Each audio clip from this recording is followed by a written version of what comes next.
The floodwater starts rising before the tones even drop. A small city on the Passaic River slowly turns into what firefighters jokingly call a water park. Roads disappear, basements fill, cars drift. In a department with limited funding, limited staffing, and limited time, the question becomes, how do you build rescue capability without waiting for perfect conditions? This week on the Rescue Lab podcast, we sit down with Rob Policht, lieutenant with the Passaic Fire Department, founder of Flow Invent, rescue instructor, investigator, volunteer chief, and one of the louder voices pushing the fire service towards critical thinking in modern rescue culture. From the volunteer rescue squad world of New Jersey, to FEMA task force exposure at New York City OEM, to building rescue capability one small piece at a time in both career and volunteer departments, Rob talks about what it actually takes to sustain rescue culture when resources are tight and expectations are high. This isn't a conversation about flashy gear or massive budgets. It's about momentum, culture, regional collaboration, and why the departments willing to chip away at the rescue block are often the ones quietly building the strongest teams. This is Flow Invent on the Rescue Lab podcast. Hey, welcome to the Rescue Lab podcast. I'm PJ Halloran, and we're here with Rob Policht today from Flow Invent, and we're going to talk volunteer rescue, we're going to talk tech rescue, and we're going to talk to Rob and see what he's got to say. So, Rob, well, first of all, welcome. Thanks, brother. Appreciate it. No, absolutely. And why don't you start, give us, the quick 30,000-foot view of who is Rob Policht? Yeah, so my name's Rob Policht, for those of you who don't know me or whatever. That sounds kind of forward, but I think at this point in the podcasting world, it's, there's a couple names that stick out. But yeah, Rob Policht here. I'm a lieutenant in the city of Passaic, assigned to Ladder 2. That's a small little career department in the Bermuda Triangle of Giant Stadium, Patterson, and Newark. We don't have a rescue, but we do a lot with what we have. So that's that. And the volleys I've been involved in. I know the ongoing joke now is 13 towns in the region, going back to Colorado, New York and South Jersey. But it's been fun. Now I'm still a volunteer fire chief in Saddle River, where, and I'm sure we'll dive into this, where we took a little town and kind of built out a special ops or a rescue component, however you want to label it. We like to call it special ops around here. But yeah, it sounds that's cool. it. Yeah. What else?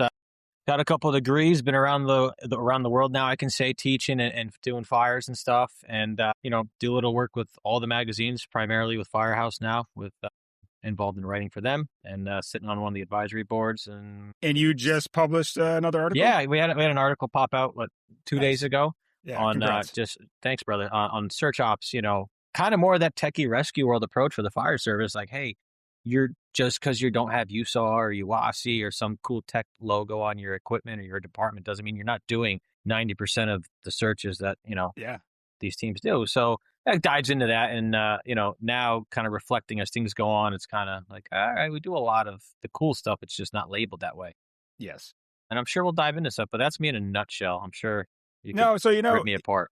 Yeah. Now you're cannon fodder. We'll get into that. But so it was just funny, we started talking recently and we sort of connected the dots, and I was actually down Susar and you were presenting and I was in the room and you were talking, your similar story. And that was I think that just goes to show how small the tech rescue world really is, that we sort of met before we even knew who each other was. And sorry. No, I was going to say, how was that experience for you? Dude, I mean, Susar, this is one thing that I always say now, through the networks and through writing and publishing and training around the country, that's been an experience to get involved in Susar even. Because for me, up in this area, I grew up in a small town, volunteer fire town, but, they had a restriction on age. You had to be a certain, 18 to do stuff, and 16 is a junior member. So I joined the next town over, had a rescue squad. And the rescue squad, you could start doing stuff at 14 because they had an Explorer program. And then, you could go to EMT school first and all that fun stuff. But, that's where I started getting involved in the rescue world. And for me, listen, I get it. I love going to fires. I love cutting a roof. I love a good hallway push. But, and I'm, I like the tech world, man. That's just me. I may not look like a rescue diver, swimmer, or whatever, but I love the water. Once you understand the water, I just growing up on the shore, it was a different thing. So, Susar, just those opportunities. I think I did 3 years in a row for teaching. Last year they had me do 2 classes. This year we'll see. But like you said, that the water class for me was surreal because you had some legendary heavy hitters in the water rescue world there. Yeah, the room was packed, man. And it was funny because there was a reporter. I guess they were doing a follow-up on a story. It was either in Florida or the Texas situation or one of the post-Asheville situations. And this reporter is just doing a quick highlight, not for the conference, but he just needed a room to talk about whatever, some flash flood that happened and a pet got swept away or something. So he's like, oh, what are we doing here? Why are people funneling in? I'm like, oh, I'm teaching more of a case study, but just a super basics water rescue approach for firefighters. And the guy's like, whoa, well, look at that timing. So again, Yeah, timing's everything, it unfortunately, but is. that's life, right? Timing, connections. You don't want to hear it growing up, but you got to No, put yourself out there. And it's it's been a blessing to me. I love that stuff. And hopefully, oh, that's cool. we'll Are see you where it going back? goes. Are you going back this year? We'll see. I hope so. I've been talking to Doug. I've put in a couple classes. And again, with life, like we said, I did a lot more for the state this year or up here. So my vacation days are a little tight. Yeah, no, I know life is busy in all things, but it's a good thing. And I plan on, so I hope they'll see you there. But let's dive into it. You just talked about some of the water stuff. What was it that pulled you into tech rescue work? Like you said, we all love the suppression side and pushing down the hallway, but what was it about tech rescue that you're like, that's for me? Like I said, for me, like, I mean, I could be cheesy. I was a Cub Scout, Boy Scout, all that, immigrant kid, whatever. I think for me, it was like once I got involved in the rescue squad by us, I just was exposed to a lot more, right? This is like the 2006 era. So I get it. For those of you that are a little older than me, like, this kid's still a kid. I get it. But at the time, that rescue squad was a heavy rescue, a light rescue, and a pickup truck, or however you want to call it. Yeah. From whatever spectrum you're from, the East Coast, West Coast. Yes. They had their little inflatable Zodiac, and those dudes were covering, we're on the border of New York, so they covered a little bit of Rockland. They were into the Saddle River Valley with Upper and Saddle River, and they had a history in at the time. They lasted about, I think, 1971. They officially opened. They closed up in 2000. Where were we? College, maybe 2013, 12, something like whatever. So they left 40 to 50 years, but they were hard chargers at the time, right? They were involved in the water stuff post 9/11, and the quality of guys we had there is, I think, what made a big difference in my lineage on where I ended up finding a passion on. So we had, a lot of guys that I ended up teaching with at the academy, and a lot of the guys that in this region are very well respected rescue guys were chiefs there at one point. And even when I was there, they were just senior guys that would just pop in, show a drill, hang out, be part of the barbecue, and that was it. So for me, it was that unique culture of like the fire, the American firehouse culture, but we were doing technical stuff. And at a young age, obviously, when you're in high school playing sports, the girls, the cars, you're having fun, you're just still developing. I mean, my mind took all that in. So for me, it was like, hey, man, Zodiacs are badass. Like, I love, growing up, I was fortunate. My parents had a shore house, before the shore turned into the Jersey Shore. And, I loved the ocean. I loved the Bayside. And it was just cool to put those two things together. We did a lot at the time, and guys that were there way before me, before they, chopped up the highway the way they did, like they were running decent entrapments on a monthly, weekly basis, through their history. So it was like the guys knew what they were doing. Then, one thing that I brought to where I'm at now, and I'm trying to even get it, it's kind of working at work. It's even getting there is, I'm sure this will be a topic we can go crazy on, is like, how do volunteers stay involved? And it was like, it's not just the drills and the fires. Like, if you give out training and you keep this core group of folks involved, you're going to have a crowd. So for me, that's the way it went. And, then what? Fire service, do my time. I get hired, do this, bounce around, and we'll go down the time with to Colorado and New York. Yeah, it was, you talked about, it was crazy, man. It was good. I'm sure, but starting at such a young age and being exposed to that environment, I just talked to a structural specialist from the U.S. Army Corps of Engineers, and we were talking about coming up in the rescue world and the importance of having mentors. And I mean, obviously that impacted you at a very early age and gave you that mindset. And that's an important piece of I think coming up into the tech rescue side is finding someone who will help open those doors for you, because tech rescue or special ops, like, it can be kind of a closed off world, right? Oh, yeah. It can Absolutely. be very secular in a sense, so as we've talked about. But that mentorship is very important. So you had mentioned, Colorado. Sure. What brought you out to Colorado? So Colorado, like I said, immigrant kid. My mom had a hook there with a lady she used to work with here. So I went to school at UC Boulder, or CU, and tried to get involved in the football thing. Had a couple of things like that going on in high school. And then I always told myself, like, my parents said, hey, if you're going to do life, you got one shot, go enjoy it. And when I was out there, I already started volunteering here, right? So I started volunteering in high school, got into the school, went out there, and then, 2-3 days in of being out there, I had family in the state, but, you're on your own, you're doing things, right? You're either, in today's society, you're a college kid, you're going right to work to the trades, or you're going to the military. It's just how I was taught. And I ended up just getting involved with the Boulder Fire Rescue, just by luck, just asking questions, getting involved with the campus. And this was a funny tale, because I got involved on the fire prevention side, and that is, I've learned, not my strong suit, not my thing. But through one of the leadership programs as a freshman, I got involved with the stations and then working with guys. And then they ended up doing like, hey, what do you want to do? And I was like, I hate to say this, I'm probably going home, but I got to do something with the fire service. So I ended up interning, doing ride-alongs.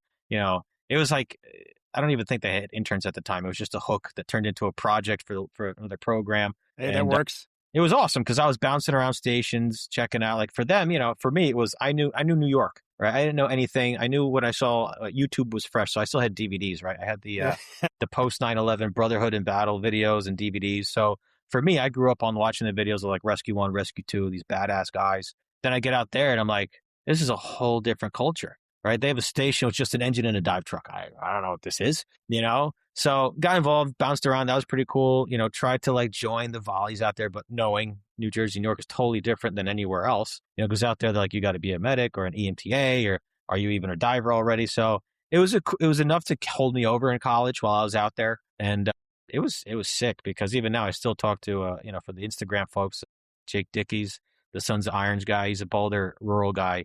We still bounce ideas back and forth, and that network just continues to grow. What was the main difference that stood out cultural wise between New York and what you saw out there? Now living it, and again, I'm in New Jersey, but we're all very similar up here in the tri-state area. It was just different, right? They run 48-hour schedules. We run the 24 or the swing shift with the city guys, but it was just, I feel that even it's just more techie, right? Like here, you want to get on the rescue company to go to fires, be the guys that are the Navy SEALs of the fire department, of that company, of that department. And out there, those guys are like, hey, no, dude, you got to know your knots. You got to know how to do wildland stuff. You got to do the dirty work in a different way, right? In a different light, more of a rural wilderness style. And yes, there's cities and buildings involved and crazy highway, but even look at the roadway system, right? Yeah. You go outside of this area. When we get a wreck in this area, it's crazy. Sure, it's technical, but the roads are tighter, they're older. You're not going to get the stuff that you see like anywhere else outside the tri-state, more over the road trucks. And even when I was out there, it happens. And now we see on the news, like once a year, somebody's popping up with it. You have a semi hanging off of a bridge that's like on fire making it. Yeah. That's like the new thing. The semi off the bridge. It's so, when I was out there, they had one of those by Denver airport, and it was like, it was a sight to see. Like, phew, whoa, so culturally it was cool, but even, I know I'm going to jump future, right, into last year's experience, but this all makes sense. When I was in Poland, those guys and their USAR and their technical stuff are on a whole different level, right? You go to the firehouse, it's kind of like they're paid, they're career guys, but they also have volleys. But in Warsaw, they have their rigs, their heavy rescues, all that stuff that you see all over on all the buff channels. But then in the back, they got, their canine lives in the firehouse, and just the handlers get switched off and the dog stays there. And they train the dog every day. So I'm like, never heard of that in the U.S. I always heard that the dog keeps the handlers with the pup, and that's it. Not that they rotate. Yeah. So it's just, it was a fun experience being out there. It was cool, and I'm glad I had it because now coming back here, I feel that we've brought it into both the career and volunteer applications, and that's kind of where the writing and training started to roll from there. And so you came back from there, and you got involved with OEM up in New York. What did that work have you doing? So so came back from Colorado, did my thing, finished school here in Mahwah, kept volunteering in the area, and then life, right? You either got to get off the pot or keep hustling, or you got to do something. So, I had another deal. Started working with my family business, doing more and more construction and all that kind of stuff. And I was like, I don't know, this is, at that point, it's that life. You're like, what am I doing? You hit that like low 20s. You're like, I know I could live. So I ended up going for my master's online through Arizona State. Didn't get to go there. Just walked graduation. Didn't live out there. Did you still party though? I did have a couple nights at graduation that were fun. And it was funny. Right. Total side note. But it was great. One of the kids that was like basically my roommate at Colorado ended up going to Arizona State. So when we both graduated, we were back at ASU. But anyway, came back to do the internship because part of the master's program in Homeland Security and Emergency Management was get an internship. So at the time, I was already dating my wife, and she had a hook in New York City, and somebody knew somebody. So I ended up going to OEM. And as I've learned at the time, OEM runs Task Force 1 for New York, right? Yeah, it's NYPD, FDNY, but they are the brainchild agency, host agency. So, worked for the training division for the summer, couple months, I think it was 4 months really. And, typical clerical work. But I got, after a month of hustling, they're like, this kid what are you doing here, man? You're too blue collar, you're too hands-on to be sitting behind a desk. So I spoke to my supervisor, the commissioner of the trainings branch or whatever. And he was like, you're more of like the task force fireman. I'm like, yeah. So from there, the internship shifted a little bit, got involved at going to the warehouse a couple times. That's awesome. Getting involved with, I didn't do much, but it was just enough to get exposed, seeing that, of course, at the warehouse, they have a whole testing prop for the fire side and being involved in the EOC. So it was like to see the piles and the equipment. I was like, all right, now I started to link up like what I thought was training, what I saw out west, what you watch in the buff videos, what, the FEMA thing is starting to do, plus the amount of studying you did. I mean, I know it's a degree and people can say whatever they want with academics, but like the amount of research that went into that piece of paper, glued all those opportunities and experiences together. So that's where I was like, this is it. Like, and then as I'm applying for jobs, because for OEM you could do civilian. There's a couple positions for their team. I kept applying. My notice came for the fire department, and it was that FDY EMS, a couple other police jobs, and I was like, I want to be a fireman first. Maybe I'll get to do this stuff, and lo and behold, here we are today. So yeah, it was a good time. But that gave you the insight and sort of, it cemented where you wanted to be, right? Sure. You saw that in action. So, what I thought was cool when we first connected, obviously, when you spoke at USAR, but when we started to connect here is we started talking about rescue capability and building teams, and you brought the Volly side into it. And I thought that was really important because, I think everyone focuses on the big companies, the big cities and building these flashy programs. But, the aspect that you brought to me was, building that on the volunteer side. I think that's just as important because these guys are doing it without the budgets, without the flash. And I think there is a group of people out there that do need to hear, hey, this is possible. And you guys have done it. But a lot of departments, they feel like rescue is unattainable if they don't have those big budgets. What do you say to that? So listen, it's all about perspective. Like I said, where I started on that rescue squad, years later, the towns shut them down. They were their own private entity, not borough bills, so whatever. So the town that I'm chief now lost a very good opportunity there. So years later, I come back, and in both where I was a chief previously, and even at work, right, we're not the rescue squad, right? By us at work, we have Patterson. For those of you that watch live rescue, those are those dudes. They're our UASI company that does that stuff, that's responsible for that. But even in the volleys where I kind of ran with it and I had the buy-in was, UASI does respond up into my neck of the woods, but with traffic, delays, being in the tri-state area, overnight they could be there in 20 minutes, but on your standard day, it's going to be an hour. I might get a chief swiftly because a car, a Tahoe is easier to get here than a full-size rescue or whatever the cavalry's bringing. So when I went back at the guys, when I got re-involved, I started back out when I came back to South River as the training officer, went up to the rank, made it the chief quick. It was just a buy-in, It was, guys, what do you guys want to do? Well, we do a lot of basic training. All right, no problem. So why don't we start doing the training? So the way we built out our model is we kind of did it backwards, where at first, the first 2 years, guys were very confused. They're like, why are we doing 3 straight days, 4 straight days, 5 straight days as volunteers? And I'm talking 20 guys did, rope tech, confined tech. That's huge. Like now we got the swift water techs done, trench techs done, the collapse series is a whole other animal, but it wasn't just, the high school kids and the college kids doing it. I got guys that are in their 50s that committed to those days. So, right, I did it the backwards model where it was get the training first, right? Because for better or for worse, if you really look at the numbers overall, the training is going to be sometimes the cheaper end of things, right? Where, I can't go buy a $500,000 Paratech trailer or rig right away, but in my region, I know that I can get you 20 trained guys that if we pull up to your scene or you guys, we have a catastrophe, at least we kind of know how not to get ourselves killed. And as the enforcement, the reinforcements and the cavalry start showing up with all the cool toys, with all the struts and all the fun, big money items, my guys aren't going to be lost in the sauce. They'll be able to understand the lingo, the jargon, how to get plugged right in. And I think that's what's been very successful for our capabilities. And again, it still takes neighboring partners to get involved. But from that, it all came to be 3 years ago. We started a rescue weekend, right? Our own day and our own seminar, where the first year was we got in 4 instructors that saw what we were doing, and they were like, hey, you want to just do like 2 hours on access ropes or Stokes baskets, like basic stuff. We're not talking, windshields, skyscraper. Like, hey, man, we're going to put the stick up. We'll drop the Stokes on it. Do you even know how to maneuver while hanging on a line, around a Stokes basket? And that just, opened up eyes. And I think it's been working. And even with our mutual aid partners, luckily being the chief, I get to, as everywhere you get to be involved in some conversations. And it was even like, hey, who's running what? How's everybody's cash doing? Because again, it may not be you're calling certain units. You're going to be calling certain units for the equipment or the knowledge. So I think that's where we've been lucky here. And it's growing. I mean, like for a volunteer town, right? There's no secret. This town only runs like 200 to 225 a year. It's not a busy PG style town, but the manpower is there, because guys are like, hey, what class are we doing this year? What happens if something happens? Oh, there's flooding going on. Now we're getting a high water vehicle again. They're like, oh, it's just this is what we talk about, and then traveling, going down the Seabright for, joint drills.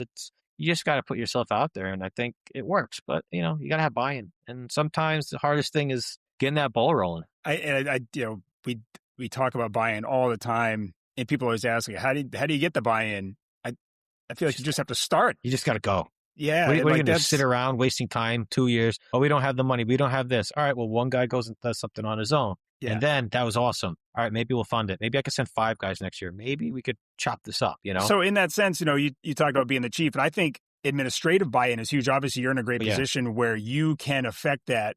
But how do you...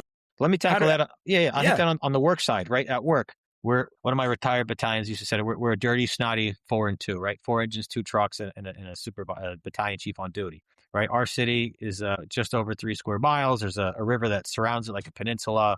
There's a couple of green areas. It's a pretty dense environment. Half the city is urban, old school. If you think of the Bronx and Brooklyn, as they film shows by us, that's where they come for because it looks like the old city. And then the other side is beautiful McMansions. It is what it is, and 100,000 people packed into it. So even there, I get it, right? What's expensive? Salaries, this, everything. So how do we start giving guys something? How do we chip away at it? And the buy, luckily I have my administration is drinking the Kool-Aid now and involved in some ideas that we've done. We've gone from 2-3 years ago, we bought just a simple Paratech over-the-road kit, right? Your standard couple struts, couple extensions, base tips. Why do we need this? Get you out the door. Right. It's not just for the tractor trailers that we have outside the firehouse because we have Amazons everywhere and distribution blocks everywhere. But this could also be used for, if your car through a storefront or through a bodega. You don't have to wait 45 minutes to shore it up. You could throw a strut there and get the victim out on a swift grab, on a dirty grab, no problem. So we've been lucky to just chop it up. But again, all those connections, like we said in the beginning, they're all connected, literally, right? So the guys that did the Volly training are involved there. They know how pressing it is in the system. But that administrative, getting to that level, listen, if you're in a spot that's tough, you got to try. You got to try. You can't give up. You have to push through because it's going to work eventually, right? Either time goes on or people move on. But the guys behind you are going to get involved and be like, yo, this was sick. I want to do it. So now you become that guy as years go on and you can make change. Exactly. And I think the analogy of chipping away at the block is perfect for that, just because you're not taking a giant bite of that. It is one piece of the puzzle at a time. And it can be time consuming. And I think that's where people sort of lose heart and maybe they give up and, the administration passes on it and sort of passes by, but that's the important thing. So patience and trust, man. You got to just have patience. But what would you tell, that young firefighter who's in a department, whether it's volunteer career, and there is no buy-in, there's no culture? Where do they begin? How do they affect that? Do it yourself. I think I'm going to go on words that guys just tell me. I want to be a rescue guy. Find a discipline you're good at, that you believe in, right? So if you're on your own and you're able to do rope work, run it, get really good at that. Bring it out of drill, start chipping away at it. If you're a water guy, get involved, do awareness, ops, tech, listen, there's a little bit of investment there, right? That's the other thing too, is people are like, oh, they got to pay for everything. Sure. But if you're relying on somebody else to pay your way, it's not going to happen, right? You got to invest in yourself. You got to get yourself home. You want to be smarter than the guys around you so that you don't get killed or you could call something out should something go sideways. People will see that and be like, yo, this dude took a vacation day or he didn't come to drill because he was, and you and I both know there's not plenty, but there's a good forum of free classes and free training out there that could help you, guide you into this. And then you never know what happens, right? You go to a class, like they always say, hang out, meet the instructor. Now magically, hey, come back in 3 weeks. We're doing a class. You could be the demo guy. You're here for free. We see what you're going through. Like, you just got to try and be persistent at it. And you never know where it takes you, like. That's incredibly important. Like I said, when I first became captain on the rescue, I was still in a position where I wasn't fully confident in my skills. And I said, hey, I know I got to lead from the front in this. I started going to conferences and the conferences are great, but it's always those after events where you're just hanging out, talking to people from around the country. You're talking to instructors. Like that is where I think the learning really happens. And that's the important part, is just having a beer and talking about, hey, this is what's going wrong at my department. This is what we can't do. And someone's like, well, hey, this is how we affected that. And that's, that builds trust in yourself. And you go back and you have that motivation. When departments are trying to build out tech rescue capability, what do you think the biggest downfall is early on? Or what do you think they're getting wrong? I'm going to say the buy-in and the manpower, right? Because you can get 2-3 guys that love this stuff, but nobody's going to call you, right? Or you're the cool kid on the block. Everybody always wants to call you because you're the cool town, and you show up and you totally fail on your face. And now your camaraderie, your credibility is thrown out the window. So like I said, that you got to have the conversation with the folks. I know, like when we started this, let's call it a program. When we started doing all this fun stuff, I told the guys straight up, I go, guys, I'm here for, at a minimum as the chief or a administrative helper or physician or training officer or whatever, at least 5 to 7. So what you're going to get out of me is this year we're going to try to do this, X, Y, and Z. And I think not holding things behind the doors and kind of just being blunt. There was a handful of guys that were like, what are you smoking? We barely do this and we don't have enough drill time. And now we're at the point where guys are like, hey, can we have an off night to just do this? Can we have a squad night? Can we have a special ops night? Can we mix this in on our own time? I go, just do whatever you want, guys. I think communication is, we all joke about our fire service life, anything. It's always communication. But for real, I think you got to have some sort of framework, even if it's on paper saying, I want to start this and how. Just go to the group and say, hey, guys, how are we going to do this? You might get an old timer that will just be like, I'm not at all getting involved, but I'll sit in the corner and guide you or monitor, throw ideas back at you that you said to me to see if it even made sense, Well, I was going to say, so that's a good point. How do you, on your side, even personally, how do you get through to those firefighters that don't want to be a part of the program or don't want to be a part of building that capability out? What's your thoughts? Give them opportunities. So it's like finding your strengths, right? It's like the same thing on a line where you're like, oh, that dude wants to drive. Hey, man, if we get a job, just watch the new guy, stay outside. You're not the bad guy. Just we'll take your value somewhere else. And you got to know your people. And that's tough too, because if you're like the guy that joins the department, it's like, hey, let's start a rescue squad or a special ops team. It's not going to happen. But as you maneuver leadership, as you maneuver the guys, you kind of figure out who's who. We had a kid that was a high school swimmer. Grew up with the kid in a bunch of departments. Known him now for over 10 years. And he was kind of a ball breaker about this whole thing. It's like, why? I'm like, let's get there. Then it was, hey, you want to go to Swift Water? Why? You want to go to ops? Why? You swam in high school, dude. You swam in college. All right, I'll try it. Then it's like, oh, that was a great class. All right, yeah. Dude. Hey, tech's open. Do you want to go to tech? Just trust me. All right. Hey, you want to go on a boat? Okay. And now that guy's like, hey, can I go? So people skills are valuable. And I always tell this to everybody I work with and bounce ideas off of, anybody. It doesn't have to be an officer, just anybody. You have to know your people. And like they always say, right, the loneliest spot is at the top, but the guy at the top or the girl at the top has to be aware of a million things. So even on like a mini deployment, hey, we're going to go stage somewhere for floodwaters. I'm not going to put two guys that are button heads together. Yeah. You got to know those little details. Yeah. Exactly. Knowing your people, I think. You got to know your people. But I think that's the best way to go. You just got to just talk. Yeah. No, I think that solves 90% of problems. Yeah. And you talked about flooding, and obviously, your department built a lot around this flooding. How did it shape your department's rescue priorities? Sure. So I'll hit with the volleys first.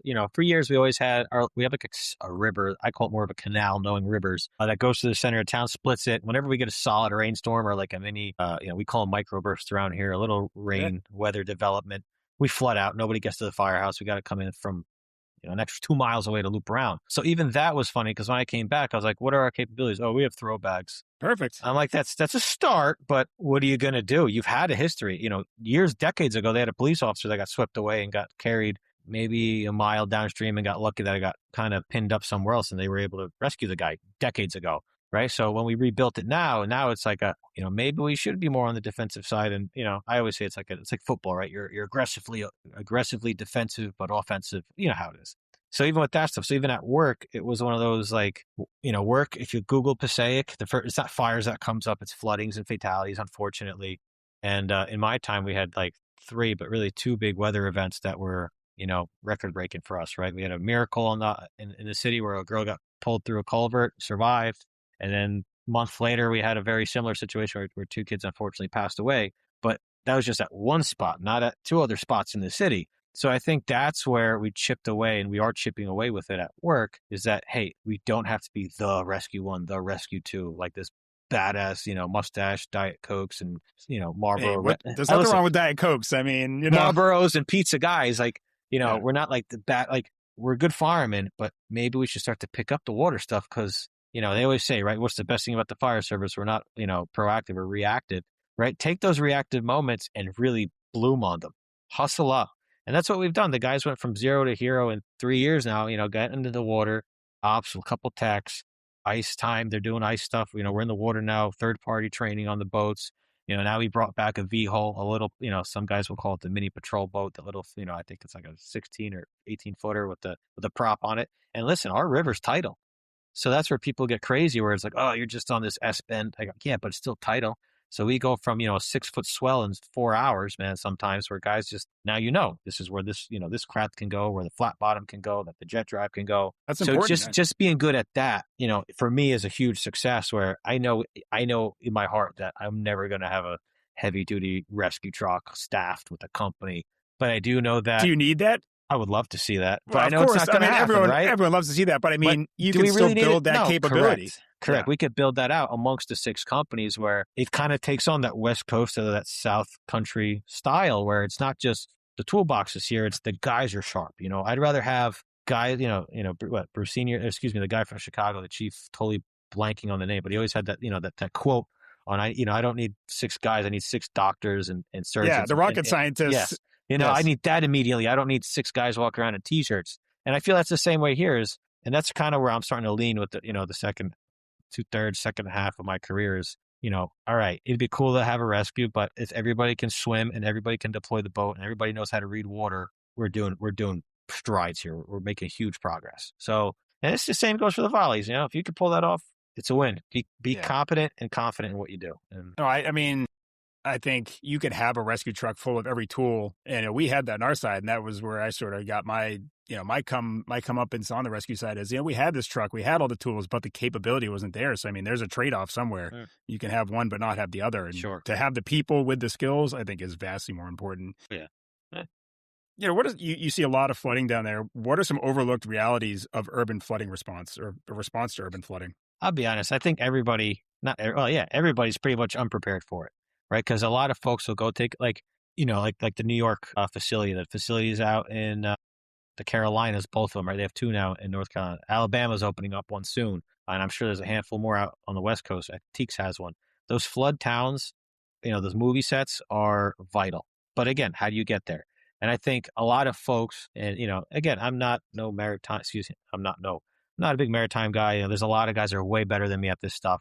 But just through the experiences and surviving some things, I feel that a lot of not excuses, but a lot of mindsets are built upon, you go take a swiftwater tech class, you do your 3-4 days, everybody swims through the same little ravine and the little gap and the little hill on a chute, and everybody gets their certificate, and now I'm a swiftwater tech, and I'm the guy for my department. And I feel the issue there is like when you do get a legitimate flood in a suburban or urban town that doesn't involve a natural or man-made riverbed or whatever, a creek, people lose their bearings and just go out the window saying, oh, it's white water, it's a problem, it's moving fast. Like, again, in our case, unfortunately, what happened was when the car got stuck on the culvert, right, your basic main drainage, I think the pipe's like an 8x12 opening where everything just in one section of the town goes, like, oh, it's just flooded out. I go, guys, there's a culvert under that. No, don't worry about it. We'll go check it out. I'm like, I'm just a fireman, but listen to me for once. And, it worked out in the fireman's benefit. But that's where you got to start bridging the gap. And like we say, with academics in the fire service, there's guys that can study and take every class, but you got to know how to apply it.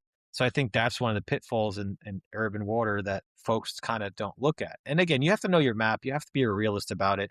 Am I going to send guys to marina classes and send them to like Hawaii to do crazy stuff to operate in my town? Sure. If we have the funding and some magical grant, send me too. Right. Go have fun.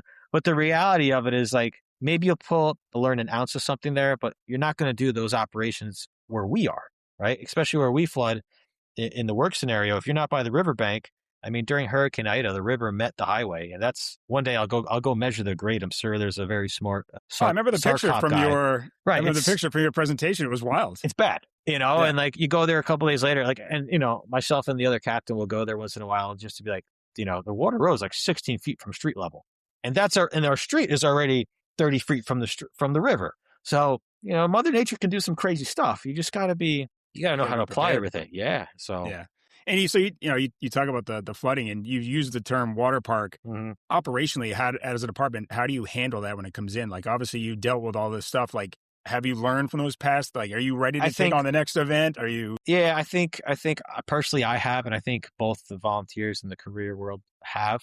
it's good and bad, right? Because, now we have policies. There was always some sort of basic SOG or P on it, like, oh, go put your vest and helmet on and put your booties on and stay 15 feet away from the water. But I think now with the capabilities and knowing your guys and knowing who's trained, knowing who loves, because again, you'll get 20 guys that have the class and went through it, but 5 of them are always going to be your go-to swimmers. You go back to the whole reach, throw, go, helo, fun thing. Like, I'll be honest, I'm more of a go guy just because I know I can execute the operation a lot better than waiting. Okay, hey guys, we're going to start throwing lines. 1 goes, 2 goes, 3 goes. They're all missing. I could have gotten the guy, 20 feet upriver before it came down.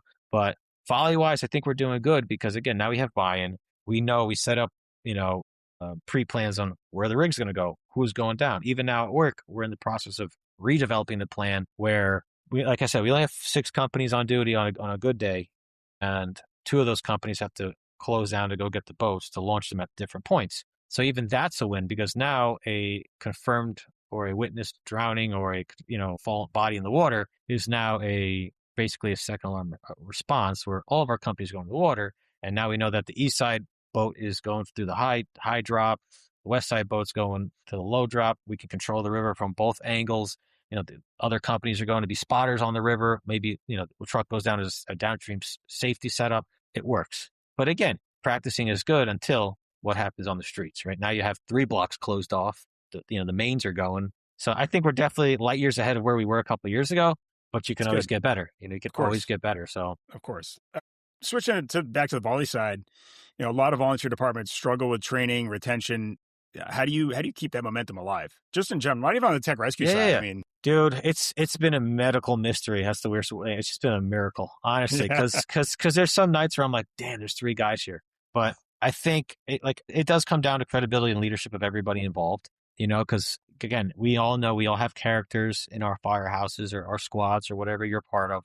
And I think the toughest part is just maintaining that, right? Like telling people, hey, that guy could be a complete, not nice dude, but he's phenomenal at the gears or at winches or something. So guess what?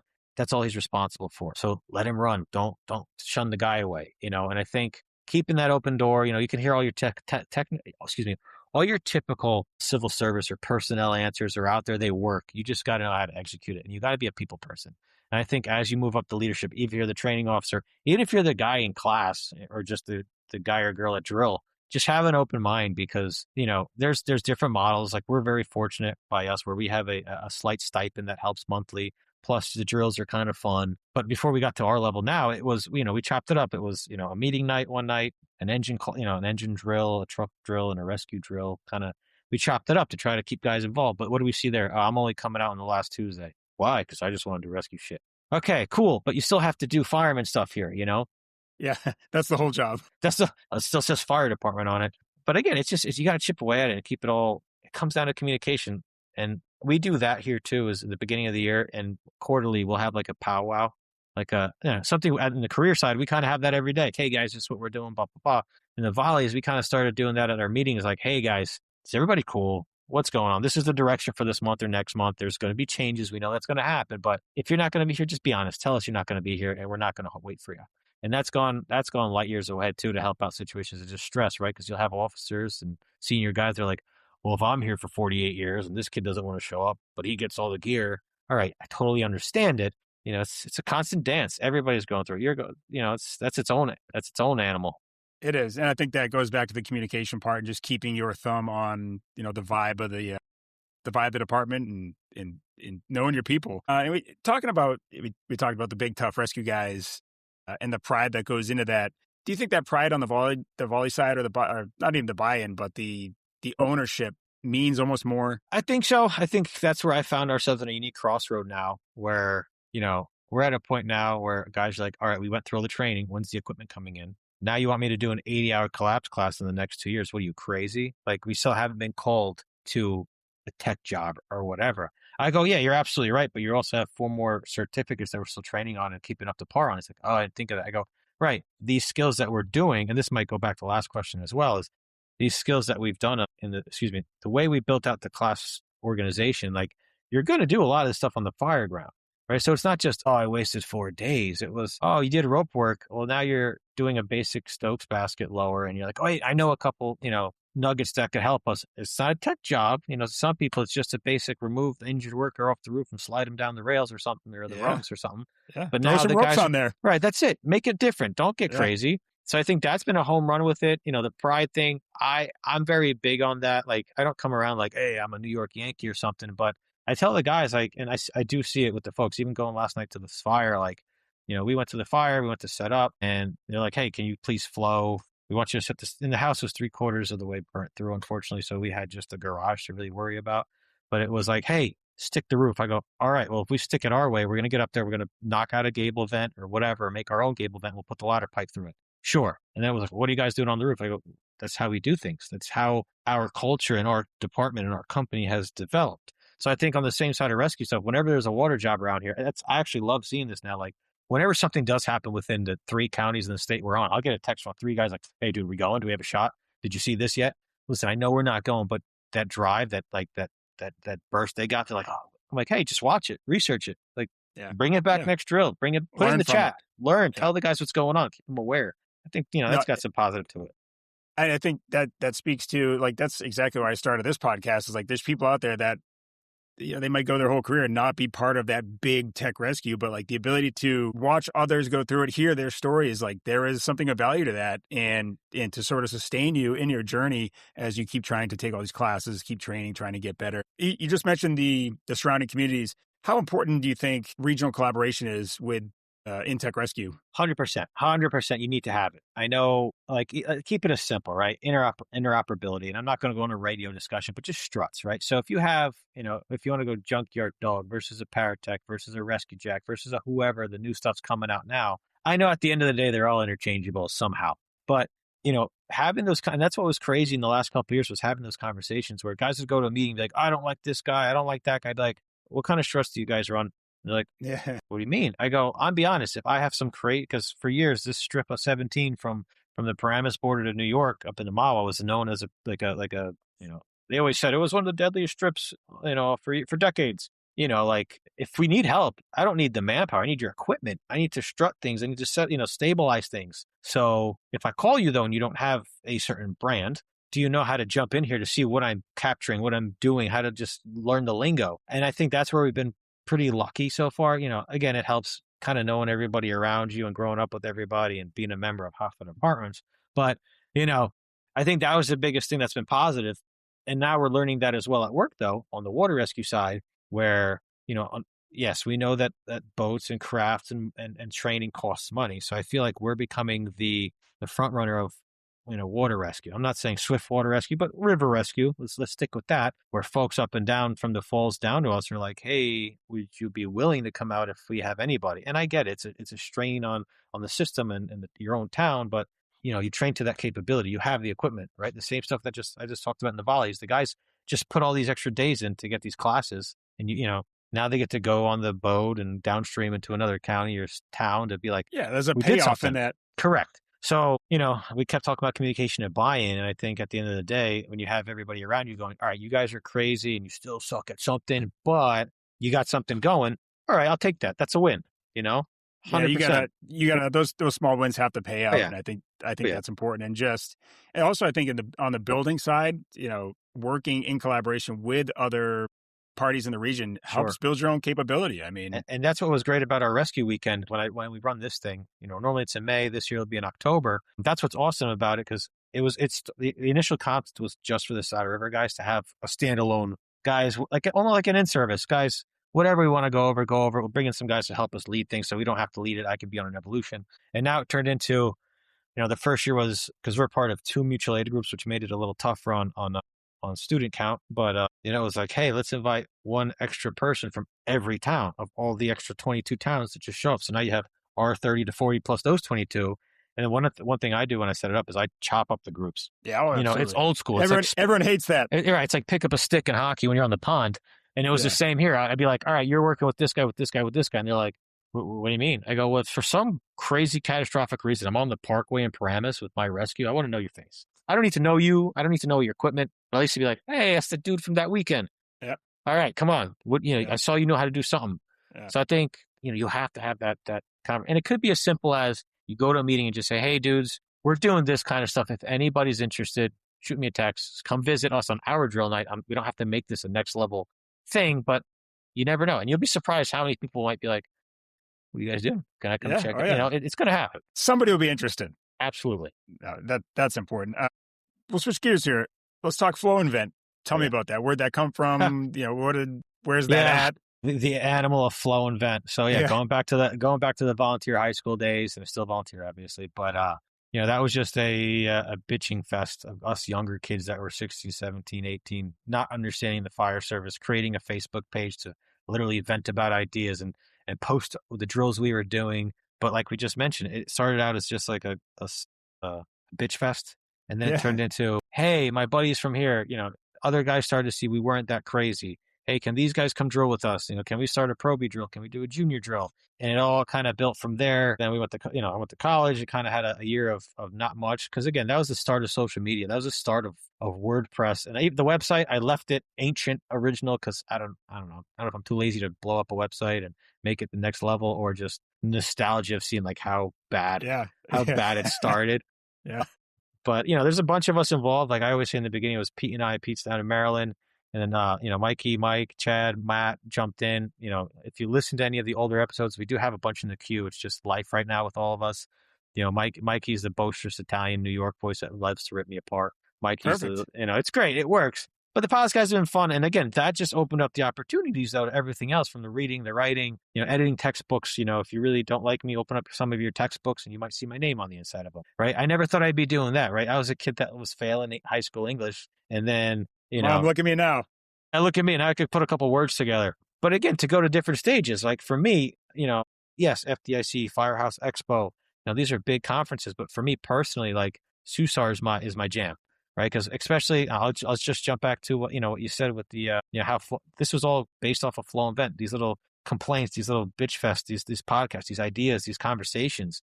Again, I wasn't going to do anything because I feel I'm not anybody to discuss water rescue. But after those kind of, let's call them legit rescue and near miss events, I didn't I know a couple of our buddies were in the class, sitting in the back, and then they're like, hey, do you know who was in your class in the front row? I'm like, I saw a lot of Task Force on Texas shirts and A&M shirts. And the guy's like, dude, that's Skippy. I'm like, yeah. He's like, look him up. He goes, look him up. I'm like, and he goes, he said you did too bad. I was like, is that a good thing? He goes, you didn't get destroyed, so you passed today. I'm like, so, training and teaching around the area has been fun. And that's one thing with New Jersey is there's a lot of good, credible brands and businesses up in this neck of the woods. But, everybody can have a piece of the pie. I'm not looking to teach the world. I just like to teach, I love teaching for people. Heck, I have taught and still teach for a handful of companies that are, around here. So I just love this stuff, man. I just, the more and more you learn about it, the more you involve. Like, that's why I started writing about search, because, it's where, like, again, like you, like in college, I went for film studies to college. I was doing film growing up, and I was like one of them artsy guys that was like, I love movies. I love cinematography. Well, guess what? The search world allows you to be a bulldog blue collar guy and a nerd that works cameras and audio equipment. So why wouldn't you want to put the both worlds together? Of course. If you're that nerdy dude that's good on a lens, knows how to find stuff, knows technology, but also wants to get, beat up and dirty with the rescue guys, you're right there. Sign me up. Great. So that's where I break chops. Like, well, you got to apply for one. I go, I'm in for that. And I'm not changing my subject. I'm good at what I do. Yeah. Just give me opportunity, So Flow event's been fun. It's, again, taught a lot of conferences. And that's where I get funny. Cause like when you go to teach somewhere, it's always like, is it Rob Policht? Is it Flow and Event? I go, dude. And I always say it at every class when I teach, and I should just post it on the gram sometimes. Like, for me, the way I look at Flow Event is, yes, it's a name. There's a flag and stickers and hats, but it wasn't really like a brand per se, like a Nike or a Toyota. And I don't want to call it like a movement, but it's more of like, to me, it might sound cheesy as heck, but it's more of like a cultural thing, right? Like I always say, anybody that's been a part of it, has ripped us apart, has supported it, has, thrown a comment, hey, this was cool or wasn't cool. Like, you're part of it. You're part of that growth, that idea, that concept. It's like conceptual thing, Flow and Vent, where, it's opened up the animal for a lot of things going forward. Well, you mentioned, it started out as a bitch fest and whatnot, and that has its own, its own rights. And there can be a lot of bitch fests on social media. Oh, yeah. How do you harness that for the good? Or like, where's the line? Where's the line? I know. And in the beginning, it was funny because, like, again, fortunately, many of us, maybe we were just a little bit stronger minded and not crazy. But there were definitely times where, you would post something, a war would break out, and this guy says this and that guy says that. Which, don't get me wrong, the first couple of years I'd be watching, I'm like, what are we doing? Like, and it wouldn't even be us, like you and I talking over a photo or an image or a video. It was completely people from left field destroying one another, like some kid in the basement destroying the FDNY or vice versa. Yeah. Oh, yeah. So, but then again, at that point though, like I saw a lot of that, and people, everybody would scrub their pages and hide something or delete something. I let it go. And I was like, let them talk it out, because, we've been fortunate. Yeah. But then again, not the camaraderie, but the credibility, like now somebody's going to definitely start a war on one of these next couple posts. But for the last couple of years, it's been pretty professional, right? Like the guys that complained weeded themselves out. They got weeded out by the guys that were actually having good discussions on these posts and these conversations. They're like, hey, can we try this? Why'd you do that? In the beginning, it was like, like everywhere. Oh, why did this guy take every window? Blah, blah, blah. Now folks would be like, we did that because of X, Y, and Z. Or here's my phone number. Have the conversation. That's the best thing, right? Somebody's like, F you, man. And you're like, here's my number. Call me. I actually want to discuss it to learn from your scenario. Imagine that. Imagine no way. That. Yeah. It goes so it goes. Going back to tech rescue what do you think the people misunderstand about it the most about tech rescue? I think the most misunderstood thing is that it is like a cult, right? Like a cultural cult. Yes, you just got to know your region, what you want to do, and your niche will find your way. You know what I mean? So for me, yes, I'm a huge fan of the building collapse up. Will I ever be involved with one? I don't know. I don't think so, but I love studying for it. I love training for it, But my niche, for better or for worse, is the water, right? I'm not saying listen, the guys in Texas and everywhere else are way better than me, but for up in this region, I'm pretty good at it. I understand my topography, my backyards, but you put that together with a little bit of technology and search, now I can do what I'm good at, right? Even as simple as, going back to my internship days and the degrees and being a chief, like even tech rescue, there is a component of the command structure that isn't discussed, that people don't think about. So I think, like, for me, my niche is get in there. It's not really a cult. You just got to know what you want to do and you got to roll with it. And I do feel 100% that you just got to ask questions, and every fireman wants to help the fireman. I get it. There's sometimes where I'll text Chief Downey, just have ideas to bounce ideas with him. I met him years ago when I was an intern, and then why don't you put us in a group chat? Put us in a group chat. Yeah, you go. I'll set you up.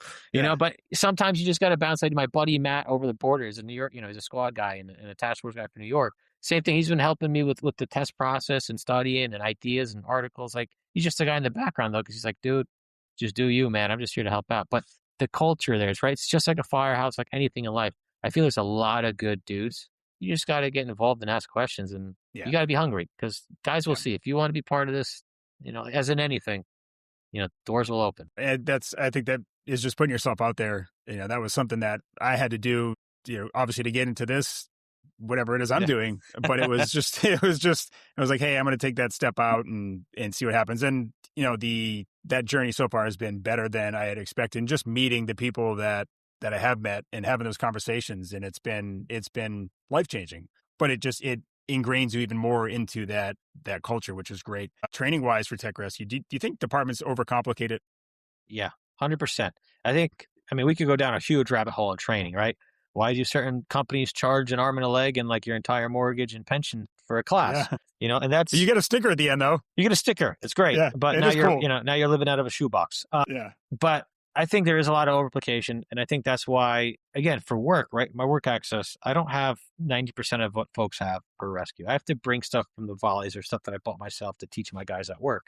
But, when you chip away at it, tech rescue is pretty simple. You just have to take it in pieces. It's like building Legos, right? Like, it's fundamental skills are all there. Even it was funny. The one trench thing we did a couple weeks ago, Herb came up from Florida, NRC guys, and we had an L trench, and the corner dropped in. He's like, all right, this got real. There's no way to set this up. We don't have to make it happen, make it work. And, I think that's the biggest thing of slowing down. Guys want to do all these crazy epic maneuvers and training scenarios. And when you really break it down, and that's, again, the article that just came out with searches, there's nothing special about it. You just got to be competent in it. Like, when I'm on the river, on the boat, whether it's a flat bottom, it don't matter what you're on. Like, when you're looking at it, what are we looking for? Break it down. Is it a lot? Are we searching for a person? Is it a body in the water?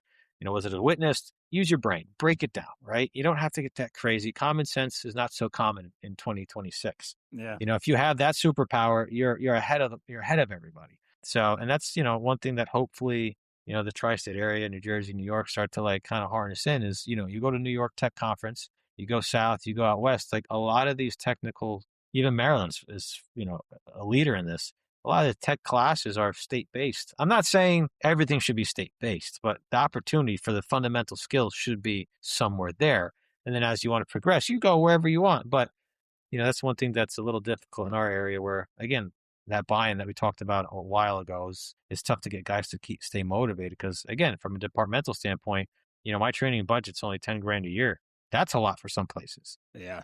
So where am I getting $10,000 is half a class. That's why we're chopping everything up. Or you hook up with phenomenal dudes that believe in the team, believe in the guys, and it goes a little further. But and then look at the UASI system. The funding's not there anymore that it was. No, FEMA's going through its battles all the time. So eventually, in the next 100 years, it's going to change. It's not going to be, hey, you're on the team and you're getting free money to go do stuff. It's going to be, you need to find ways to become competent in these skills. What are you going to do?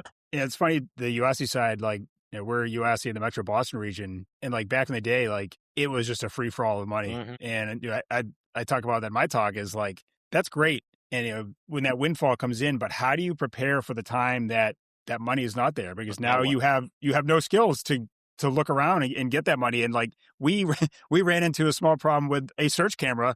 It was a Homeland Security fund, and there was a broken pin in it. And the company was like, "Hey, that's fine, send it back." I was like, "Hey, chief," I was like, "We just need to send this back to the company." He's like, "That's not our equipment. That's Homeland Security equipment. Tell them to pay for it." I'm like, "It's probably $15 to send." Yeah. I'll go drive it. Yeah, I literally will just buy I think I had to. I forget, but it's just that. The funding and the money, it's great when you have it, but you have to plan for the times that you don't. Correct. And I think that's going to be the hurdle. And it's currently the hurdle. We're all living through it in this area and across the country. I think that's a national thing now. And I feel like people have always, you always hear departments crying poor, but I feel like the last year I've heard it more than ever before. And it is it's real. It is just it is. But nobody was aware. Nobody was preparing or thinking about this. No, I don't know. Whatever. So let's go back to your, put your emergency management hat on. Sure. Where do you think departments are unprepared right now? I mean, from the Volly side in this region, I know everybody's crying wolf everywhere. Everybody's hurting. Bottom line, that's my thing now. Is that's why we really put the pressure on for our guys to get at least trained up, because I know, like we said, equipment's getting older. And from the chief level, the OEM kind of kid mindset, having 20 folks that are trained to a certain level of technician or above, but I can get a UASI truck here with 2 or 3 guys immediately. Now I could go to work, right?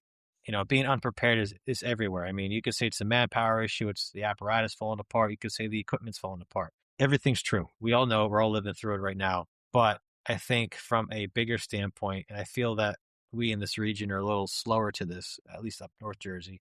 I think the whole EMAC system that's operating now and resource typing and all that is phenomenal. It's been happening on the West Coast, the center of the country, and the South are doing it. I think we're getting on board with it. I just hope it's executed properly. And I think that will help pitfall that, capture that gap that's there. Because again, for when we had our scenarios that, I guess, our case studies that have gone viral in the water rescue history, at one point we were calling for any and all help. But, Task Force 1 was coming back from a pre-deployment on the East Coast, and we were stuck in our own little borders and nobody was coming. So what are you going to do? And I think for better or for worse, in my personal opinion, whatever leadership you're in, whatever rank structure you're in, you have to prepare for the what if nobody's coming, because that's what's going to happen, right? It's funny. It's a tagline in at least the special ops community, no one is coming. It's up to us. There is legitimately nobody coming sometimes. Right. You're the special ops program. Yeah. You're the be all end all. Yeah. Correct. You have to be ready for that. I need more boats. They're not coming. Figure it out, and if you can't execute the rescue and it turns into a recovery or something, justify it. You have to be, and that's the world. I think folks, we can have another podcast on the rescue squad officer or the rescue mindset or whatever. You're going to make some tough decisions, in our scenario, it was, when I had my grab, I witnessed the kid. He was on top of a car starting to fall. I was like, I'm swimming, and of course in rubber fire structural boots in Class Bs. But that's water rated. It's horrible. It was a life lesson. But, hypodermic needles and all that fun stuff. Take the risk. Yeah. But then, you got a car to your right, 30 feet, that's teetering in a culvert. What are you going to do? Yeah. You got to make it happen. You got to make things happen. I think you're right. We could definitely have about 5 more podcasts. But, as we close out, what keeps you personally motivated to continue building out these rescue programs? I don't know. I think it's just it's funny you mentioned that. Every time I drive home from work, I call Mikey and guys just to vent about the day and things like that. And I always think to myself, like, why am I doing this? I just found a passion for the rescue world. And again, it's not like I want to wear the badge thing or I want to be one of those guys. I think for me, it's just, it's that next level, right? So for me in my personal world as a volunteer, I could be the chief. That's as far as I can go, right? What can I do? Oh, join another town and become a chief in another town. What am I, Thanos? Am I starting getting rings? Like, I don't want to do that. Yeah. At work in a place where I've settled and, I'm fortunate enough to be the senior lieutenant on the truck, right? That's crazy to say too. Like, we still have that kind of old school traditions there where it's like, if you're the senior guy, you help make the decisions on the equipment and the stuff. Absolutely. And whatever. As it should be. It's just phenomenal, but I got to take that with a grain of salt because I know we only have 4 and 2. I know we won't have the rescue, but I can take all this and influence it. And I see it now, right? At work, I know for some guys, they'll be like, are you kidding me? 11 years in at work, I now see what's going on. Like, there are a lot of kids and dudes and girls on the job that are like, yo, I heard you had classes. I heard you went here. Can I go? Yeah. How'd you do that? Like this, I think that alone is, being able to say that you were able to be part of the reason why somebody survives something or somebody does a grab. I think that's where your mindset should be, right? It's not about getting the Valor Award or having every patch. It's like, hey, I've been here doing this all by myself on my shift with my rig. Now my company wants to do it. Now the shift wants to do it. Now the whole city wants to do it. I think if you could just take yourself out of the materialistic mindset of I want this and see the bigger picture, not to go on a whole like Confucius say concept conversation, but at the end of the day, I think that's what's really, if I really dig down, I think that's kind of, why I do this. Cause I love this, but now to see like everybody involved that's buying in, like guys that barely knew their streets are now like, hey, can we go on rope today? I'm like, well, yeah, of course. What? Yeah, I think that buy-in is way more valuable than any award you can get. Seeing that actually come to fruition it's very gratifying, and knowing that at least you're helping being part of that. And who knows what that dude or girl become? Like they might become the big, big wig. Who knows? And if you had some influence in that, like that's awesome. It's crazy. Yeah. If you can improve one thing about rescue culture nationally. Mm-hmm. What would it be? I'm going to say something crazy because I'm not in it. I personally don't feel that I'm in it enough, even though I teach a bunch of stuff. I don't think, and again, going back to the last comment, like not being a big teams guy, I personally feel that I'm not credible enough. That's maybe my thing. Like you don't play for the Yankees, so you can't be that guy, which I think that's but I think that's a common misconception. Misstep. Sure. Yeah, but I would say like now after traveling to Europe, being on the West Coast, guys got to get out of their bubbles, right? So one thing I do know, again, with all the training and knowing folks from around the country, I know the FEMA system and guys that are at that level are pretty standard and on the same sheet of music for the most part. But when it comes to folks that are not at the big teams level, I think you have to get out of your bubble and actually see what's going on. And I think that is a current pitfall because, again, like 2 towns from us, the guys are heavy duty. They're fucking slaying it. Excuse my French. They know what they're doing. You come to my neighborhood, you're like, you guys are really good at what you do, but you have absolutely nothing. We didn't even know you could do this. So I think you have to get out there. You have to see the world. You have to see what's around you because you might go somewhere and be like, why did I buy this $1 million trailer when I just needed 20 grand worth of stuff and I could do everything with it in a certain respect. So I think bottom line is people just got to get out of their zones and experience things and have conversations. And, social media and conferences absolutely help. But I think that's what's happening, right? These little conferences are popping up more so now for the rescue world, right? We always saw the Fools events and fire. You always had the big shows, the big conferences, but now you're starting to see more rescue things pop up. A lot of water rescue conferences are popping up around the world. Live swimming and I think it's doing good. You just gotta take the risk and go try. Yeah, no, that's exactly it. Take the risk to better yourself. But hey, Rob, I appreciate you making the time for me. First of all, I look forward to the group chat with Chief Downey. I'll expect that to come through later today. You're like, who's this guy? If I send like a really cool meme, do you think I'd be in instantly? I'm just a Jersey kid. There's only one way to find out. There's only one way to find out. So anything coming up for Flow Invent? What's going on? I don't know. Flow Invent's going to be, I think we're going to rebuild the podcast. I know, a lot of us had family things in life that we slowed down there, but that's it. We're going to keep doing what we're doing. Like I said, the posts are going to keep coming out the way they're coming out, and we're just going to stay to our jam and not kind of keep doing what we're doing and ride with it, Good. That's it. Keep it simple. That's what we need in the rescue community. So thank you very much. And we'll see you next time on the Rescue Lab podcast. Thanks, brother. As we wrap up, if you found value in today's conversation and want to help us continue bringing these stories, lessons, and training opportunities to the rescue community, consider supporting our mission through the New England Rescue Collaborative Foundation. The NERC Foundation is a registered 501c3 nonprofit dedicated to advancing technical rescue training, education, and collaboration for firefighters and rescuers across New England and beyond. Every donation helps us create training opportunities, support scholarships, and invest directly back into the rescue community. You can make a tax-deductible donation through the NRC Foundation Venmo. Every contribution, large or small, help keeps this mission moving forward. If you can't do that, we ask that you give us 5 stars on the Rescue Lab podcast review, and that goes a long way. To learn more about the foundation, upcoming training opportunities, and future episodes of the Rescue Lab, visit us online at nerescuecollaborative.com. Until next time, stay curious, stay prepared, and remember, no one is coming. It's up to us.